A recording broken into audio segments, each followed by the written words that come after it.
I'm a researcher, and I work out of a laboratory at the University of British Columbia in Canada.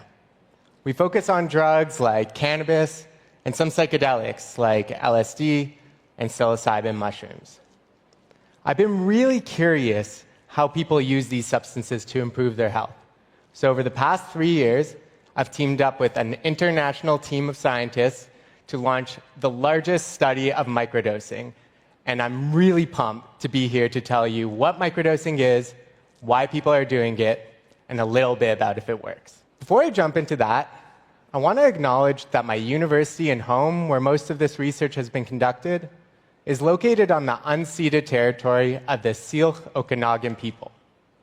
And if we're talking about using psychedelics as a tool for healing, it's important that we recognize that Indigenous people have been the knowledge keepers of these traditions for thousands of years and are the true pioneers in the field. So, in the timeline of psychedelics, it's only been a pretty small amount of time that Western culture has been around for. But that said, a lot has happened in the past 70-something years.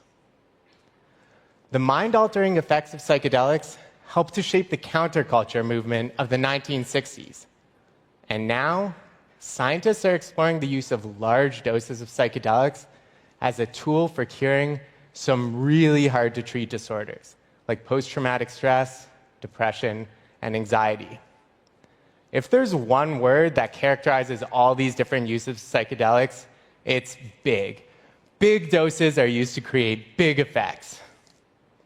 For a patient going through psychedelic treatment, or even your friend on their way to a Grateful Dead concert, doses are usually big enough to create some sort of trip. You know, colors looking richer, a mystical connection with the universe, or maybe a sprinkling of colors behind closed eyelids. But what I'm here to talk to you about today is not big. In fact, for most psychedelic microdosers, the ideal effects wouldn't create any sort of trip. They'd actually be small enough that they could go about their day doing whatever needs to be done. But even without the trip, psychedelic microdoses appear to be making a real difference in the lives of people taking them. The press is picking up on stories of microdosers who say that the practice has helped them manage mental illness or has saved their marriage. Tech gurus in Silicon Valley testifying to the productivity boost they get from microdosing. And comedians, musicians, and artists use the practice as a part of their creative ritual. True believers are eager to share the wonder of microdosing with the world. But they recognize that the average person wants a scientific stamp of approval before popping LSD on a workday, even if it is a small amount. That said, the microdosing community has gone above and beyond to bring attention to the topic, including roping researchers like myself into it. We've now published 2 papers that collectively have been downloaded over 600,000 times, and it's all thanks to the microdosing community that called out for research and volunteered their time to push science forward. With all that enthusiasm, it's hard not to get swept up into the excitement of microdosing. But still, I like to wade into these topics with some genuine curiosity, because there's a lot we don't know. So let's start with what we do know. Our study recruited over 12,000 microdosing participants and thousands more that weren't microdosing, so that we could compare the 2 groups to find out who is microdosing, what they're doing, why they're doing it, and how it's working out for them. We had microdosers join in from across the world, but the majority came from North America, Europe, and Australia. And in general, they didn't look all that different from the people that weren't microdosing, except for maybe being a little bit older and from urban areas. As for what it is, people in our study were microdosing with a few different things, including what are sometimes lovingly referred to as magic mushrooms, and some other psychedelics like LSD, MDMA. As for what it is, people in our study were microdosing with a few different things, including what are sometimes referred to as magic mushrooms, which contain the psychedelic ingredient of psilocybin, and some other psychedelics like LSD, ketamine, and MDMA. But for the most part, people were using either LSD or psilocybin mushrooms. Microdosers have a few different ways of going about their practice, but most commonly, people are taking these psychedelic substances in small doses. Now, even from what I told you, you could tell that the way people are using these substances is very different from what we normally think of as drug use, and really better fits with how someone might take a vitamin or a supplement. In our study, microdosers mostly said they started the practice for health reasons, like to reduce stress, or to improve cognition, like the computer programmer that takes a dose at the start of the day to improve their focus. Interestingly, the number one reason our participants said they got into the practice was for mindfulness, which really helps to point to this kind of shared wellness intention across all microdosers. For many, this practice is used as an aid for managing mental health. In fact, one study found that some microdosers reported that it was even more effective than conventional treatments for things like depression and anxiety. So when we designed our study, it was really important that we build in a focus on mental health. And microdosing is a practice that happens over weeks, not days. So we track things like depression, anxiety, and stress over the span of a month. So how did microdosers' mental health change over the course of our study? To answer this question, we took a look at just the people that were microdosing with psilocybin mushrooms. What we found is that over the span of a month, microdosers were in a better mood, were less depressed, less anxious, and less stressed than the people that weren't engaging in the practice. Now, with so many people microdosing for cognitive enhancement and brain health, we felt it was important that we took a look at this area as well.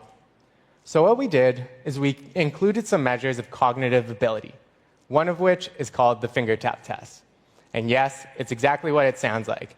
We asked participants to tap their fingers onto their phone.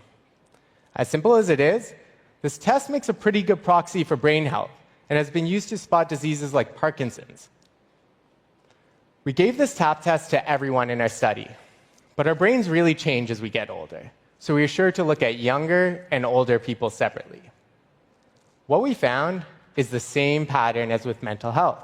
Microdosers' TAP scores grew more over the course of the study than people that weren't microdosing. But interestingly, this was especially true for the people that were over the age of 55, which really helps to point to the potential of microdosing to be making its biggest impact as we age.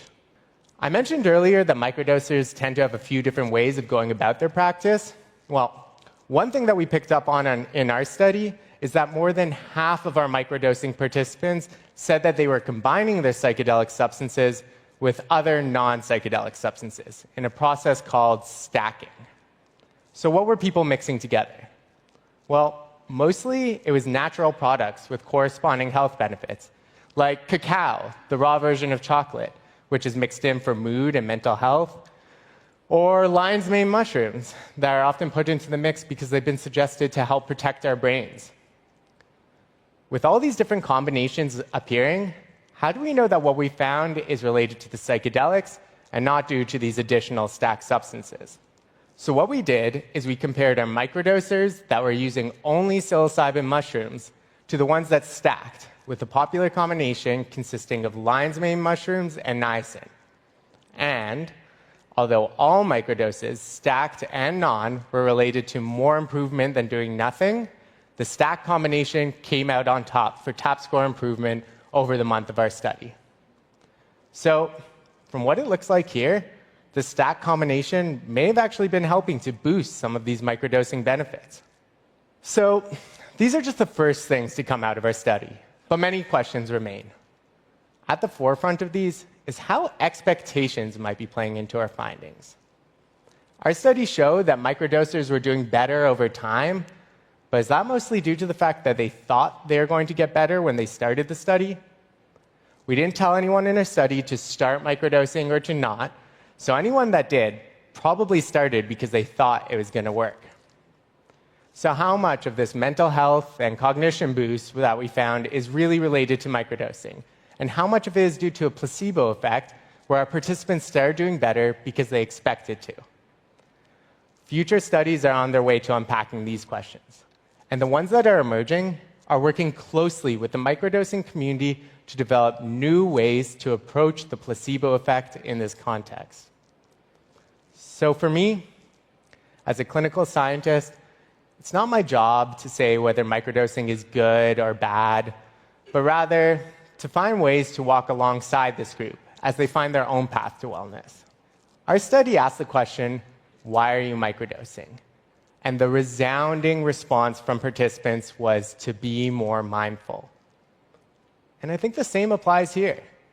Every day, people are becoming increasingly more mindful of their health decisions. Those of you that are empowered to be more thoughtful about your wellness and about your approach to scientific information are bridging the gap that separates science from the public. That will hopefully bring us into a future where researchers and the public can work alongside each other to identify and solve problems. Thank you.